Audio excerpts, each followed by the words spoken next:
ప్రభునందు ప్రియులారా, దేవుని యొక్క వాక్యమైన బైబిల్లో యేసు ప్రభువారు తన శిష్యులను చూసి అంటున్నాడు, మీరు నా ఆజ్ఞలను గైకొనుచున్నారు గనుక మిమ్మల్ని నేను శిష్యులని పిలవకుండా స్నేహితులని పిలుస్తున్నాను అంటున్నాడు.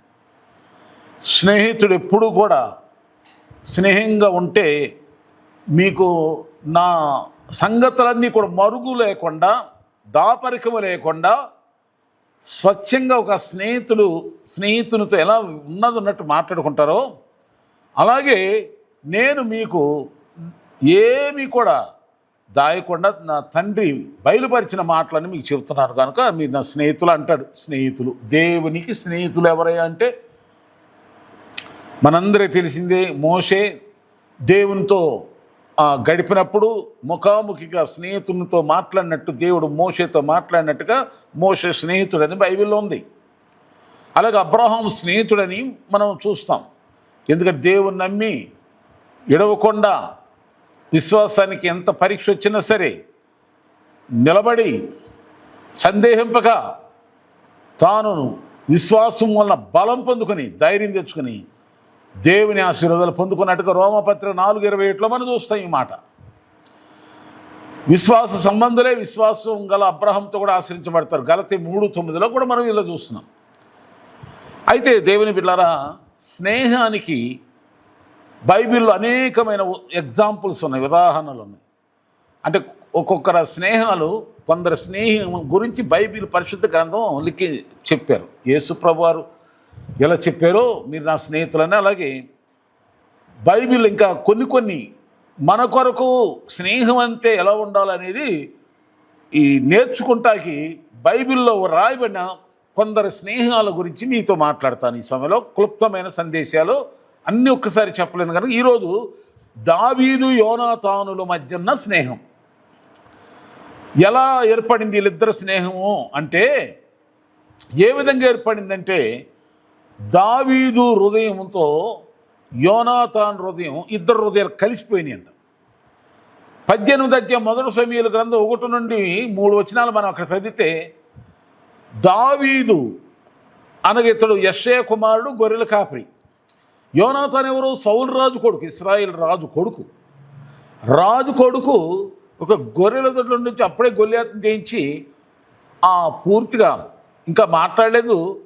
దేశ విషయాలు, దేవుని గురించిన విషయాలు కొన్ని రాజు మాట్లాడుతుంటే దావీదుతో ఇద్దరు సంభాషణ విని సౌలు రాజు కుమారుడైన యోనాతానికి దావీదు అంటే ఇష్టం పుట్టి హృదయం కలిసిపోయింది వీళ్ళిద్దరికి. అంటే నేను ఇక్కడ ఏం చెప్తున్నానంటే, స్నేహానికి చేతులు శరీరం ఏదో హత్తుకున్నది ఈ కాదు కలిసేది, ముందు హృదయాలు కలవాలి, మనసు కలవాలి.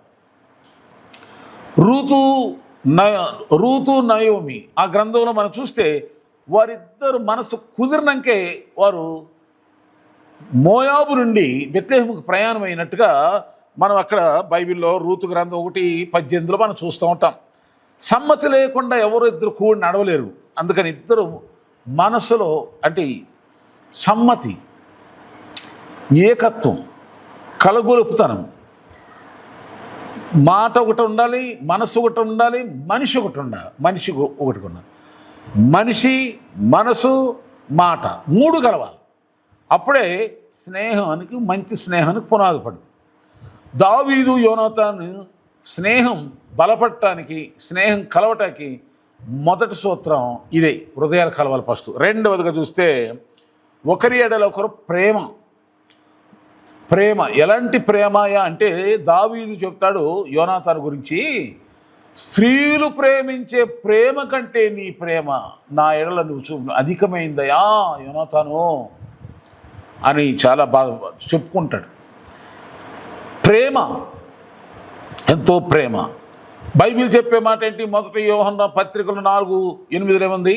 దేవుడు ప్రేమ స్వరూపే, ప్రేమ లేనివాడు దేవుని ఎరుగడు. అందరినీ ప్రేమించాలి, కానీ స్నేహంలో ఉండాల్సిన ప్రేమ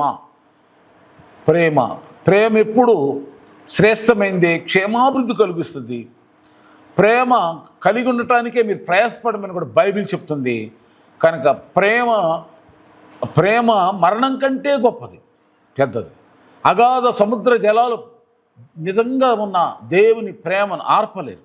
కనుక దేవుని ప్రేమతో ఒకరు నిండుకుని ఉండాలి స్నేహితులంటే. తర్వాత ఒక ఒడంబడిక ఒప్పందం కలిగి ఉండాలి. నిబంధన చేసుకున్నారంటే ఇద్దరు నిబంధన ఒక కనుక అలా నిబంధన ఒడంబడిక కట్టుబాటు ఒక రకమైన నిబంధన చేసుకుని దాన్ని ఒప్పందం అంటారు, ఒడంబడిక అని కూడా అంటారు. కనుక ఒకటి హృదయాలు కలవాలి. మంచి స్నేహం చేయాలంటే మనసు కలవాలి. అదే హృదయము మనసు మాట. అప్పుడే మనిషి ఇద్దరు కూడి నడవగలరు, కూడి పని చేయగలరు, కూడి ఏదైనా చేయగలరు. ఏమైనా సరే మీలో ఇద్దరు కూడి దేన్ని బంధిస్తారో దాన్ని నేను బంధిస్తానంటాడు. ఏది విప్పుతారో అది విప్పబడిన అంటాడు బైబిల్. కనుక స్నేహానికి అది హృదయములో ఒకరికొకరు చోటు ఉండాలి.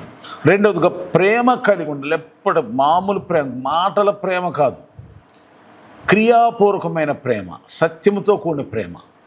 అలాగే నిబంధన, ఒక బంధకం, ఒక బంధం, నిబంధన, ఒక ఒడంబడిక, ఒక ఒప్పందం కలిగి ఉన్నప్పుడు యోనాతాను దావీదు స్నేహంలో వారి స్నేహం ద్వారా వారు ఎంతో ఒకరినొకరు సంతోషించారు. వారి జీవిత కాలంలో వారు ఒకరికొకరు ఉపకారులు అయ్యారు, ఎంతో సంతోషించారు. మరి ఒకరికొకరు ఎంతో మేలు చేసుకున్నారు. స్నేహం ద్వారా ఒకరికొకరు ఎంతో మనం మేలు చేసుకోవచ్చు, సహాయం చేసుకోవచ్చు. ఎన్నెన్నో ఉపకారాలు ఒకరి క్షేమం కొరకు సహకరించుకోవచ్చు. అందుకని స్నేహం ఎప్పటికీ మంచిది. కనుక స్నేహం చేసేటప్పుడు ఈ 3 గుణాలు ఉన్నాయా? నీ స్నేహితుడు నీ మనసేనా, నీ హృదయమేనా, నీ ఆత్మీయత, నీ పరిశుద్ధత, నీ వాక్యము, నీ అలవాట్లు, నీ నడిపింపు, నీవు నడిచే విధానంలో ఉన్నాడా? నీ అలవాట్లేనా, నీ భక్తి విధానమేనా, నీ యొక్క దైవాన్ని దైవంగా అంటున్నాడా? బాగా అర్థం చేసుకోండి. రెండవదిగా ప్రేమేనా, స్వార్థం ఉందా? అలాగే నిబంధన ఉందా, లేకపోతే విచ్చలవిడి అవసరమైతే హాయ్, అవసరం లేకపోతే బాయ్ అనేటువంటి స్నేహితుడా?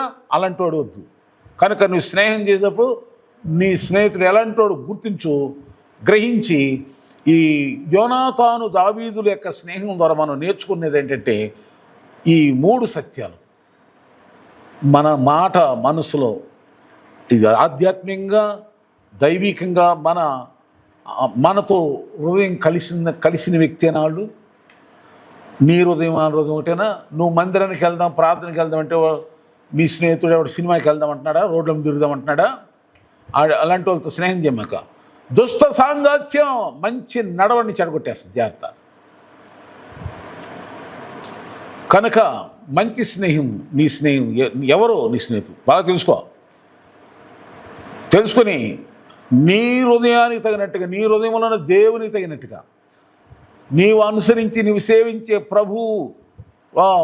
ప్రభు మార్గాల్లో పయనించే వ్యక్తేనా, నిన్ను కూడా లాగేసేటువంటి దుర్మార్గులా? అలాంటి స్నేహం చేయమాక, నాశనం కావద్దు. రెండవదిగా ప్రేమ కలిగిన వాడేనా, లేక పైకి మాటల ప్రేమ ఏదో నిన్నేదో ఉప్పొంగ చేసి నీ దగ్గర ఉన్నదంతా ఖర్చు అయ్యేదాకా నీతో తర్వాత వదిలేసేవాడా?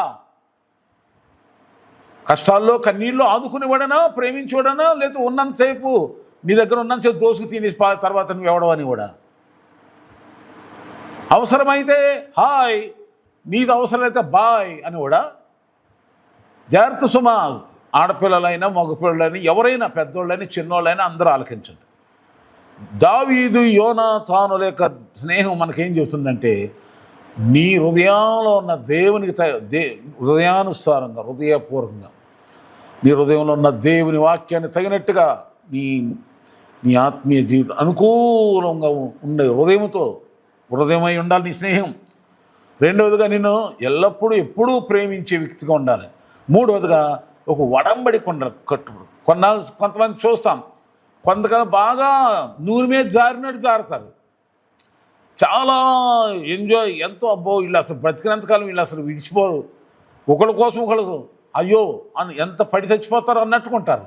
కానీ కొద్ది రోజులు అయిపోతే అసలు ఒకళ్ళనొకళ్ళు కత్తులు నూరుకుంటారు, మాటలు బూతులు భయంకరంగా ద్వేషించుకుంటారు. అరే మొన్నటి వరకు మీరు ఒకే ప్లేట్లో తిన్నారు, ఒకే రంగు బట్టలు వేసుకున్నారు, ఒకే చోట ఉన్నారు, ఒకే మార్గంలో తిరిగారు, ఏంది అంటే అయ్యో చెప్తారు. ఎందుకు అలాంటి స్నేహాలు మనకి? అందుకని ఒక నిబంధన, ఒక నీతి, ఒక మాట కట్టుబడి ఉండేటువంటి ఒడంబడికతో ఒప్పందం కలిగింది ఒక నిబంధన. యేసు ప్రభువారు మనకంటే దేవుడు ఎలా ఒక నిబంధన ఇచ్చి నిబంధన జనులుగా దేవుడు మనల్ని ఎలా చేశాడు. దేవునికి అంకితమై ప్రతిష్ఠితమై బ్రతికితే క్రీస్తు కొరకే, చావైతే లాభమని, అది ఒక నిబంధన. స్నేహం అంటే అలా ఉండాలి. అప్పుడు ఆ స్నేహం ద్వారా నీకు, నీతో పాటు నిన్ను నమ్ముకున్నటువంటి నీ తల్లిదండ్రులకి, అలాగే నీ యొక్క కుటుంబానికి, అందరికీ కూడా ప్రయోజనకరమే, దేవునికి ఎంతో మహిమకరం. నీ స్నేహం ద్వారా దేవుడు మహిమ పొందాలి. యోనాతాను దావీదు మధ్యలో ఉన్న స్నేహం ద్వారా దేవునికి మహిమ కలిగింది, దేశానికి రక్షణ వచ్చింది, సకల ప్రజలకు ఉపకారమే జరిగింది. మరి నీ స్నేహం మంచిది అడుగుతుందా? దేవుడికి మహిమ తెచ్చేదనా? దేవునికి ఇష్టంగానే ఉందా? ప్రజలకు రక్షణకరంగా ఉందా? అందరికి ప్రయోజనకరంగా ఉందా? మీకు ఆశీర్వాదకరంగా ఉందా? అలాంటి ఫ్రెండ్షిప్ చేయండి. అప్పుడు దేవుడు మిమ్మల్ని ఇంకా ఆశ్రయించి మీ స్నేహాన్ని బహుగా అభివృద్ధి చేస్తాడు. దేవుడు ఈ మాటలు దీవించి ఆశ్రయించునుగాక. ఆమేన్.